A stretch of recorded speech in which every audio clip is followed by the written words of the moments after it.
The TARDIS flew through the maelstrom of space-time at breakneck speed. While its course was straight and true, it spun and pivoted on its axis as if dancing, or perhaps seeking to confuse. In its wake, trailing by perhaps 100 of its lengths, flew the impossible. A black bird of the corvid family flapped determinedly through the same swirling time and space, an environment it was never born to. Nevertheless, still it came, its beady eyes never losing their hold on the TARDIS. Inside the TARDIS, the Doctor dashed from panel to panel frantically, while Clara Oswald stared at him with concern, touched by fear. "Come on, girl, come on! I know there's more to you than that!"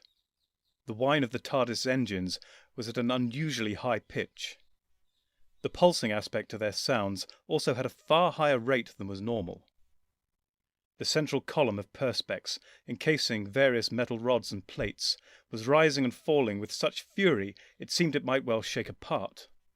"Doctor, will I make it?" Clara asked hesitantly. The Doctor grabbed his head in his hands by his hair. "We must outrun the shade," he cried. "This shouldn't be possible. How did it learn to fly through space-time freely in the first place? How is it so fast?" Clara looked down at the rear view screen on the main console and stared grimly. The Doctor joined her. Juddering and flickering weirdly, almost as if it fluttered in and out of existence, was the black bird, staring directly out of the viewer, seemingly straight into Clara Oswald's eyes. She shuddered. "Do you think Ashildr and Romana will be able to do something about the Builders of the Shades? Strike a deal, perhaps, once they realize the damage it is causing to reality? Now that it has learned to cross through space-time itself, causing the universe to shatter." The Doctor stared silently for a long moment. "They may not believe that that is the truth, but there is always hope," he finally admitted, still staring at the image on the screen. "Even when it's forlorn." Clara responded with a grim smile, gallows humour. The Doctor returned her smile, born of the same spirit. "Even then," he conceded grimly. He returned to staring at the view screen, lost in thought.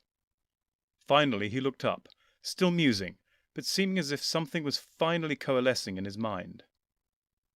"It's quite small, really, isn't it? Our persistent bird, I mean." "Well, yes," Clara agreed. "but in this case I fear size isn't everything. It still carries my death mark. It turns out the Grim Reaper is a homing pigeon." Clara once again smiled faintly, attempting to make light of the situation, but largely failing. The Doctor chuckled, but was equally poor in carrying it off. "Oh no, I fear you're quite mistaken in this case. Size may very well be the key. Have you any idea how massive the TARDIS is?" Clara smiled indulgently at the Doctor. "Well, given I've got lost in here more than once, I would imagine it's quite heavy." "Very heavy," the Doctor agreed. "And weight, like responsibility, comes with a great deal of power." "What are you getting at, Doctor?" "That shade may be fast, but it probably doesn't require much power to achieve this. It probably carries practically no weight at all. The TARDIS is matching its speed, more or less, but achieves this with far greater power. We need to turn this power difference to our advantage. Clara nodded. Okay. How? Have you ever been to Sagittarius A? The Doctor asked casually. Clara frowned. The name sounds familiar, but I can't say I have. Where is it? The Doctor gave a knowing smile. It's at the centre of the Milky Way. Isn't there a supermassive black hole there? The Doctor gave a little mute round of applause, smiling proudly at her. Very good. That's the one. And we are going there? She asked, not without concern. Is it safe? The Doctor shook his head. Absolutely not, he stated boldly. Clara looked aghast, but never quite lost confidence in her friend. You have a plan, I assume? When do I not? He countered. Clara cocked her head at him. I suspect more times than you admit, She said, unable to hide a smile. The Doctor sniffed. I'll never tell. Now the Doctor moved to the navigation panel of the main console. Changing course for Sagittarius A. We're going to get up close and very personal, he announced. Quite rapidly, the view screen began to show the approaching black hole. Well, not the black hole itself, so much as those stars closest to it, caught up in insanely fast orbits, many accreting material into the invisible black hole itself, passing into that lightless region within the event horizon. We are going to trace a parabolic path and graze the event horizon as we go. This should allow us to pass beyond this monster's influence. Which monster? Sagittarius A or the Shade? Clara asked. Both, I hope. The Doctor replied. Will we be able to break free? The Doctor stood up straight and flexed his shoulders. Well, that is where the power comes into play. He began. The TARDIS is a craft of unimaginable resources. I am fairly confident she has the strength to pull us through. Clara grimaced. Fairly confident. I am overwhelmed. And the Shade? The Doctor ignored her dig and tackled her question without concern. As I said before, the Shade must lack the power of the TARDIS. It should be swallowed up and lost forever in the centre of the galaxy. The Doctor glanced down at the screen, then gripped the side of the console. You'd better hold on, Clara. We're going in, he cried. The familiar notes of the TARDIS engines began to be overlaid by another wailing scream. It sounded for all the world like a World War II dive bomber attacking. Entering the ergosphere, Master! K9 suddenly chirped up, taking everyone by surprise. Thank you, K9. Good to know. The Doctor shouted encouragingly over the rising din. Approaching event horizon, Master! K9 then reported. The TARDIS was rattling quite violently by now. Excellent! Everything is going to plan. It was unclear exactly who the Doctor was trying to convince. Tangential trajectory to event horizon achieved, Master! Finally! The Doctor cried and dashed round to the rear view screen, where Clara still waited, gripping the console for all she was worth. They both watched as their unshakable pursuer flapped along in their wake, approaching that same perilous trajectory along the edge of the event horizon. Departing tangential trajectory, Master! Beginning ascending phase of parabolic course! From the rear view screen, they could tell the quantum shade was still in the tangential phase of its trajectory, still scraping the event horizon. Then, for a split second, the image of the shade seemed to flicker. Doctor, did you see that? Clara asked quickly. The Doctor frowned with deep concern. I'm not sure, he said slowly. I can't be certain, Clara continued. but for a second it looked almost like two birds. Or perhaps some sort of reflection in the event horizon. But that would be impossible, wouldn't it, Doctor? The Doctor continued to stare at the screen. The event horizon certainly can't reflect light, the doctor agreed thoughtfully. A look of horror now crept slowly across Clara's face. Doctor, she said quietly. Is it getting closer? What colour there was in the doctor's face drained away, his mouth fell open. He turned suddenly to K9. K9, what is the trajectory of the shade? The shade has attained an ascending trajectory, Master. Its velocity has also increased. A shattering realization hit the doctor. Bloody Penrose, he said softly and bitterly. Doctor, what is it? Clara asked in hushed tones. The doctor turned slowly to face his companion. Clara, I am so sorry, he said flatly. Clara gripped the doctor by the shoulders. Tell me, what went wrong? The doctor shook his head. I am a fool, he began, eyes downcast. The quantum shade gained energy as it fell into the black hole's gravity well. It gained a great deal by the time it reached the event horizon. While travelling there, it underwent pair production, produced a twin, which fell into the black hole, inside the event horizon, I mean. Clara shook her head in disbelief.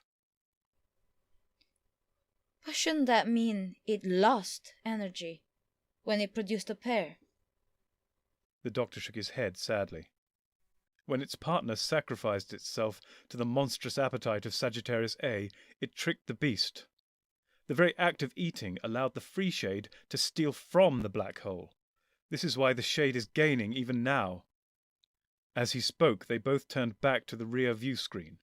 The black hole was already lost from view, as the TARDIS had already achieved its new path in space and time.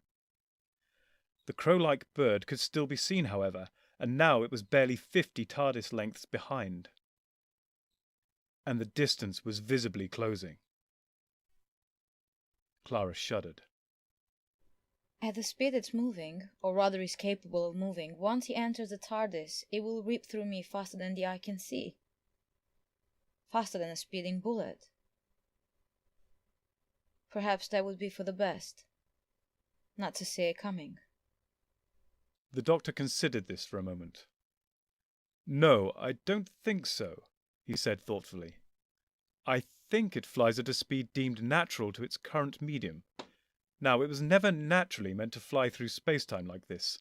It seemed to evolve to overcome its constraints, to reach out to you across all of time and space. But however inconceivable its current speed may be, once in atmosphere, I suspect it will very much be as the crow flies. Clara looked far from reassured. Inside the TARDIS, vast as he may be, I fear that will be fast enough. Clara then gasped and pointed behind the doctor, staring up the stairs leading to the entrance doors. The doctor turned to regard those same doors. They were quite some distance away, and it took the doctor a few moments to locate the cause of Clara's concern.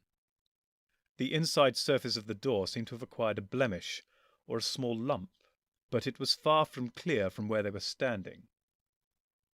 The doctor ascended the stairs, Clara trailing warily behind him. As they reached the top, the shape finally became recognizable. It was a large black beak. Doctor, is it stuck? The doctor waggled his head as he regarded the half-closed beak jutting out before him. Unfortunately not. I suspect it is having trouble in the transition from space-time flight to air travel, a transition further complicated by a rather solid door. However, we both know solid objects have no real substance to a quantum shade. Eventually it will overcome its confusion and seep through. Their conversation was interrupted by a loud, raucous, screeching caw. The beak was now completely exposed and open. Above glinted two beady black eyes, fixed doggedly on Clara Oswald. Clara had jumped upon first hearing the bird's cry, but now stared the shade down, unflinching. "Quick, Clara!" the doctor cried. "Come with me!" As he said this, he trotted a few steps towards the top of the stairs, leading back down into the TARDIS. Clara did not move. Where? She said, still staring into the black avian visage. Where can we run to? The TARDIS may contain a lot of space, but I can't outrun a bird on foot. Contain a lot of space? The doctor repeated Clara's words back to himself, lost in thought. Clara turned to face him now. What is it, Doctor? The doctor gave a single chuckle, with an oddly grudging tone. May come in handy, eh? He muttered to himself. Then he looked Clara in the eyes. I assume you still want to avoid this at all costs, he said, suddenly deadly serious. Of course. I've kind of got used to living. Clara cried, her hands in the air. The doctor nodded. Then, he said slowly, come with me if you want to live. With that, he turned and walked briskly back down the stairs to the main console. Clara trotted after him. The doctor began flicking switches on one of the panels there. Doctor, what are you doing? Clara asked, with nervous glances over her shoulder at the main doors.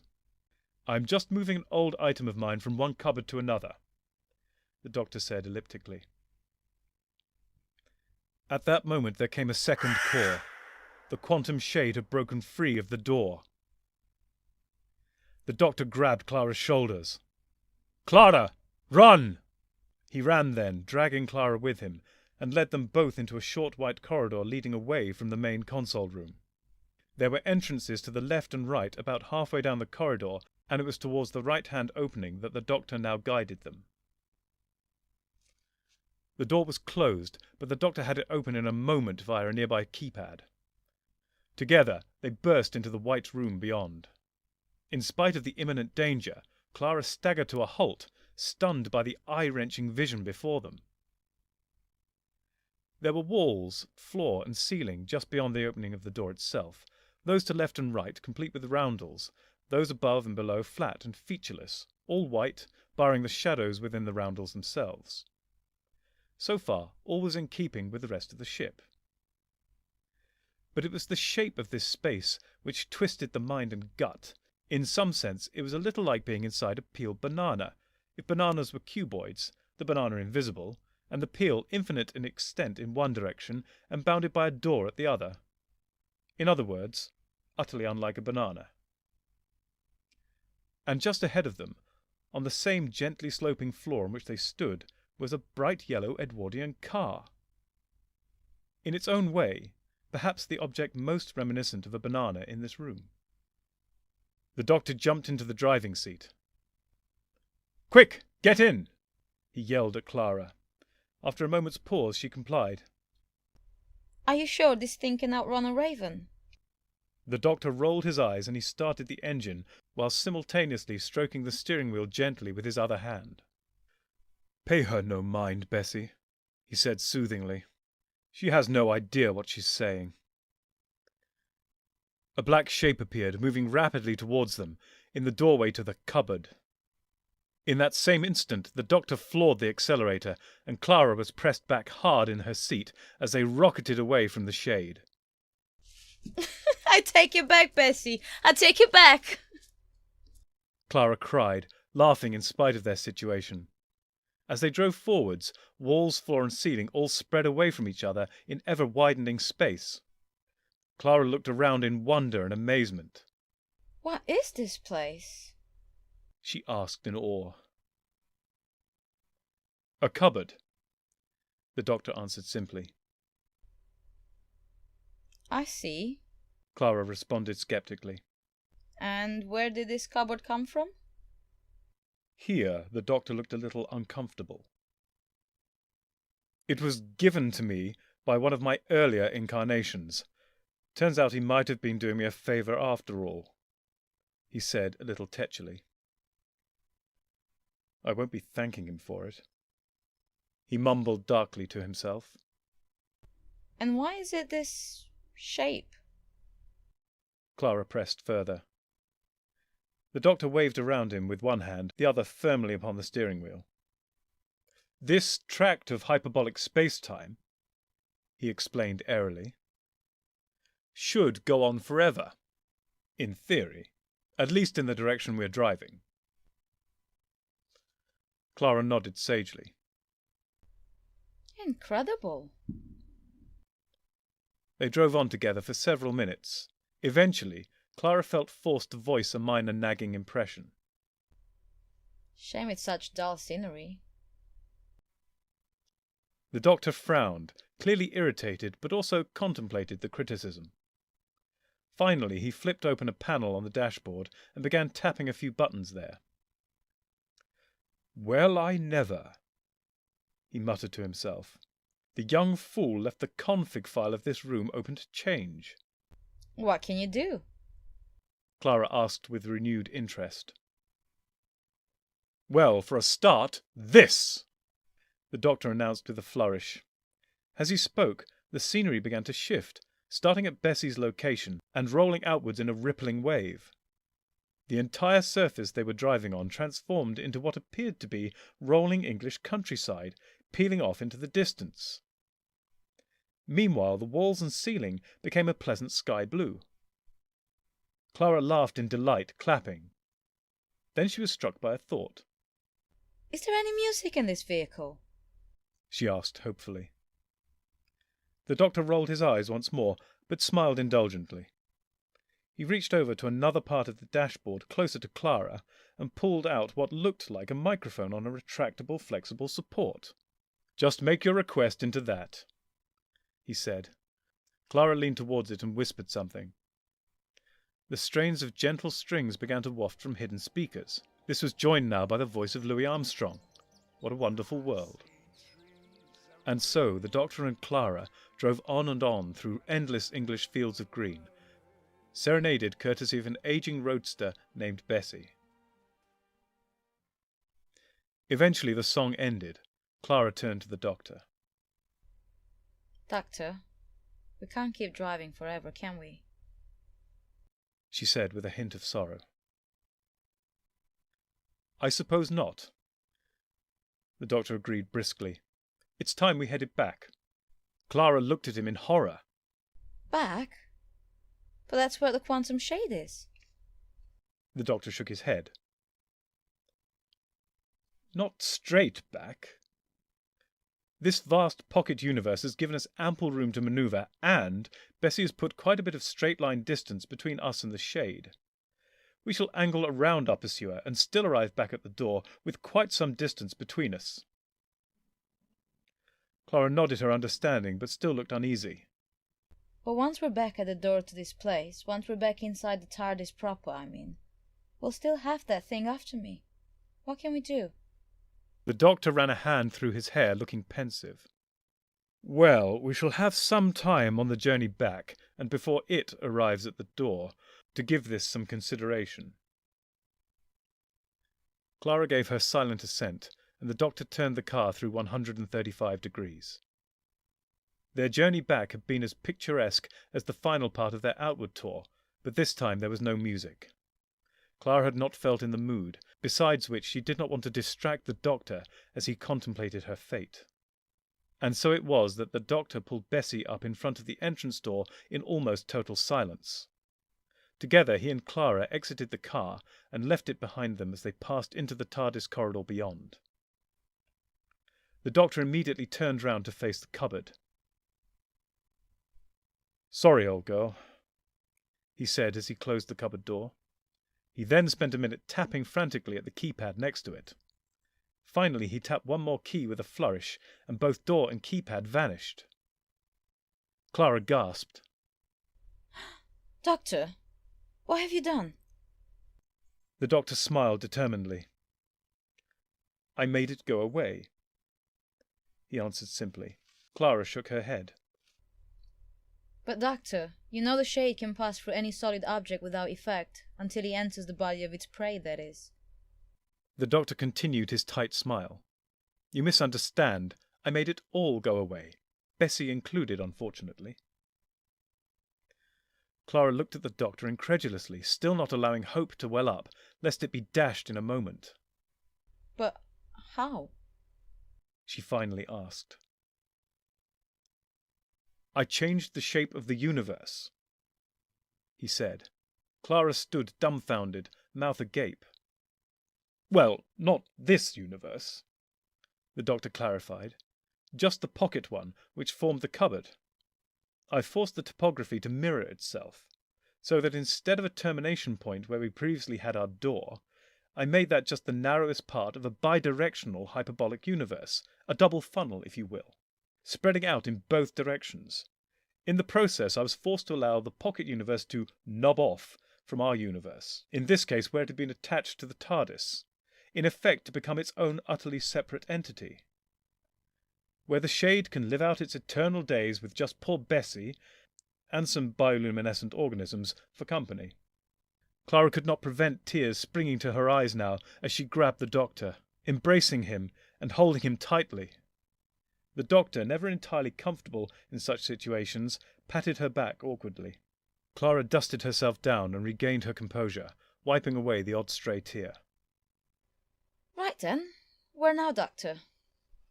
She said matter-of-factly, almost pulling it off. Well, first the main console room, then we take the TARDIS to Earth. Romana will be monitoring the TARDIS's position from you and Ashilda's own vehicle. If she sees the TARDIS return to Earth, she will know it is over and join us there. Clara nodded, smiling. An excellent plan, Doctor. I thoroughly approve. The doctor simply nodded, still looking a little awkward after the recent intense display of emotion. They walked together back to the main console room, where the doctor then entered the coordinates for Earth in the early part of the 21st century. The engines changed note, and after a minute or two, the doctor activated the materialization circuits. The Perspex central column rose and fell a few more times, then was finally still. Come along, Doctor, Clara said briskly. Let's go outside and wait for the others. The doctor nodded his assent. Together they climbed the stairs, Clara in front, the doctor behind. The doors whirred open as they approached. Clara stepped through into the discreet alleyway beyond, then turned to face the doctor, who now filled the open doorway of the TARDIS, just 2 feet away from her. Like I said, there's always a little wiggle room, she proclaimed with a grin and a wink.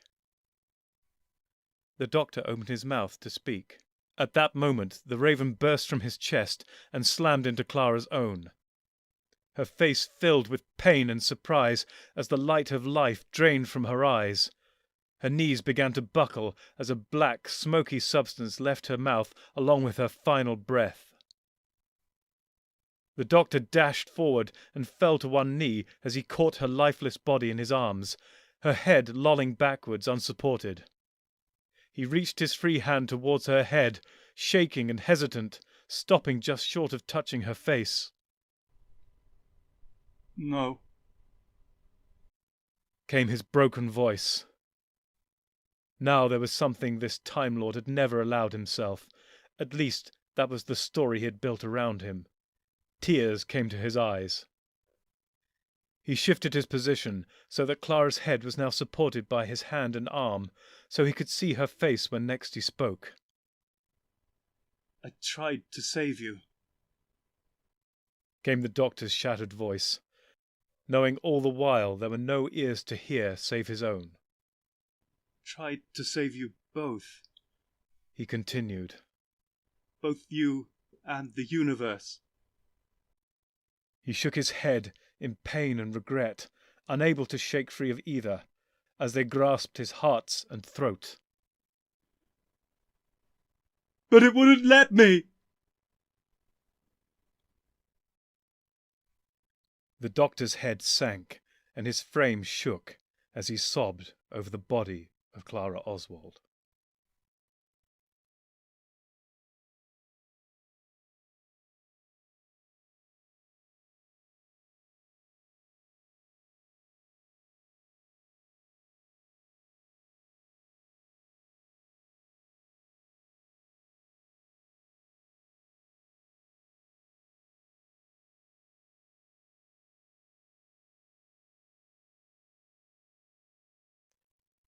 The Doctor stood alone in the main console room. The TARDIS still stood in the Trap Street alley it had landed in a few hours before. Only now it had been joined by a large stone sarcophagus, which marked a grave newly dug, right in the middle of that same street. On the sarcophagus was the simple engraving, Clara Oswald. Just beyond this new monument, forged by the Doctor in his grief, stood an American diner, almost filling the narrow alleyway. Ashilda had returned to this upon discovering what had happened, and had said not a word to the Doctor, but her eyes had spat venom and hatred upon the Time Lord. Romana had entered the other TARDIS with Ashilda, presumably to get her lift home. Now the universe was saved. Now that which had shattered it had been undone. Now they allowed Clara Oswald to die. The Doctor glanced at the displays on the main console and confirmed once again that the fragments of the universe had rejoined and were fusing. The Doctor turned away from those displays now. He knew only too well what that sight had cost. He heard the familiar sound of a TARDIS launching, Ashilda and Romana departing. Now he was truly alone. He attempted to wonder where he might go next. His mind rejected the effort. It was in no mood to provide such distractions today. He heard the doors of the TARDIS activate. The Doctor looked up to find Romana standing at the top of the steps, looking down at him. He frowned, puzzled. "Did you miss your lift? Does Ashilda have no place for hitchhikers? Or does she resent you as bitterly as she hates me?" Romana began to descend. She hates you without end. I fear this may eat her and ultimately consume her. I do not think she likes me. The association with you leaving too bad a taste, but no, I don't think she suspects I was leading her on a wild goose chase. That this was our plan. No, she would have given me a ride home. The Doctor considered this, then shook his head, still confused. Ashilda would never have accepted what had to be done. She would not have believed it was Clara's very extended and impossible existence which had stretched the universe to breaking point and beyond. No human would have realized what was necessary. No human could have done that horror which needed to be done. No human could suffer that. No human should. But then, why are you here? You said once we'd saved the universe, you would have had as much of me as you could bear. Why are you here? Do you think this old girl will provide a more reliable ride home?" he asked, gesturing around at the interior of his Type 40. By now, Romana was standing face to face with the Doctor. Doctor, here's what I think. Romana began. Hear me out. The Doctor raised his chin with just the slightest air of defiance, but remained silent. You do not need me here. As she said this, the Doctor made to interrupt, but Romana held up a hand to forestall him. Whether I'm here or not, you will survive, you will persist. You will have adventures. You will save the day, save the world, save the universe. You will triumph. And yes, you will suffer. And all this you could, and would, do without me here. At this, Romana paused to allow the Doctor a few moments to absorb and assimilate her words. But, she continued, you would do all of this, achieve all of this, experience all of this, the good and the bad, better with me here. The Doctor stared at Romana for a long moment. Finally, he found the words he was looking for. "I will not debate your profound wisdom." Romana smiled, ever so slightly smugly. So, since we've healed the universe, what's our next move? Romana asked briskly, to break both the silence and the mood. The Doctor held up a finger, shaking his head. "We may have saved the universe, but it is far from healed. Its wounds are fusing, but there will be lasting damage, cracks and fissures. This will take some time to resolve, I fear. Perhaps an eternity. As a consequence, we shall be very, very busy indeed." Romana shrugged. Well, whatever happens, at least we won't get bored.